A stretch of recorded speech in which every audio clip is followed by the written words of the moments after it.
আল্লাহ রিজব দান ছুটি করে। বিগত 12-14 বছর আমরা এখানে করছি, 25 বছর 20 বছর করেছি।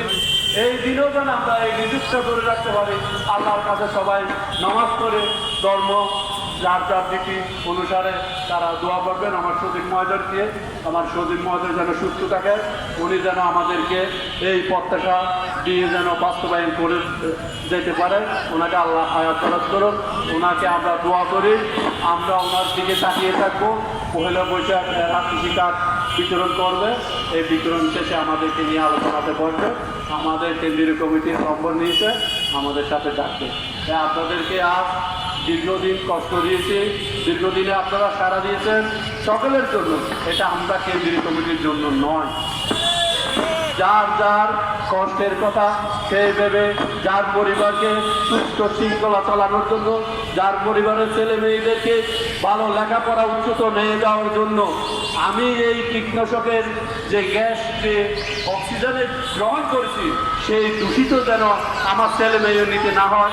আজ যেন আমরা এই পরিণতিতে আমার ছেলে মেয়েও দাঁড়াতে না হয়, তার জন্য আমাদের ছেলে মেয়েদেরকে মানুষ করার চেষ্টা করব। আমরা এই ব্যবসা প্রতিষ্ঠান করেছি। তাই আপনাদেরকে অসংখ্য ধন্যবাদ জানাইয়ে আমার এখানে বক্তব্য শেষ করছি।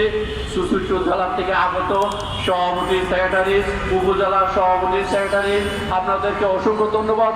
যারা এখনও উপজেলা কমিটি হয়নি, এখনও সুশৃঙ্খলভাবে কমিটি করার জন্য আমি সকলকে আহ্বান জানাচ্ছি।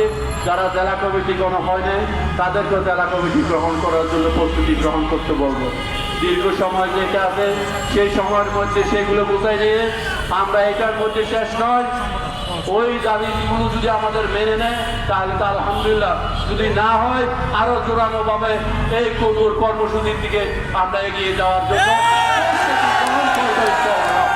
সবাইকে ধন্যবাদ। বাংলাদেশ জিন্দাবাদ, দীর্ঘজীব হোক। আসসালামু আলাইকুম। সবাই ভালো থাকেন, সুস্থভাবে যান, সেই দোয়া করি। কয়দিনের জন্য ছুটি?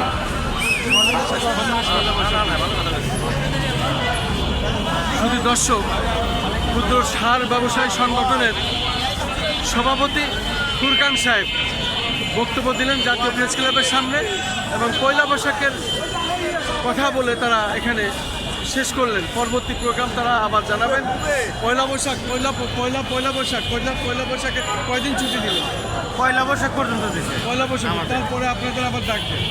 আল্লাহ ভরসা, একটা সিদ্ধান্ত হবে। সময় নিচ্ছি, এর মধ্যে একটা সিদ্ধান্ত দিবে যে আমাদের নীতিটা।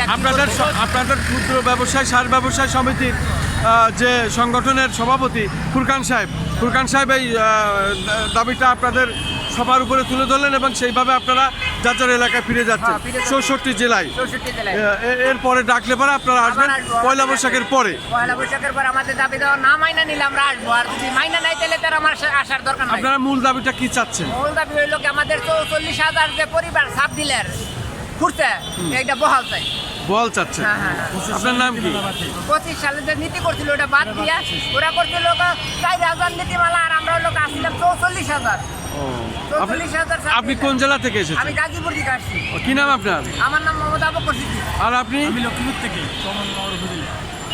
ঠিক আছে। আল্লাহ। শুধু দর্শক শুনলেন, আসলে প্রত্যেক সার ব্যবসায়ীরা, তারা ক্ষুদ্র ব্যবসায়ী, প্রত্যেকেরই একই দাবি। তারা এই দাবির জন্যই আজকে সংবাদ সম্মেলন জাতীয় প্রেস ক্লাবের সামনে করলো এবং পয়লা বৈশাখ পর্যন্ত তারা ছুটি দিল।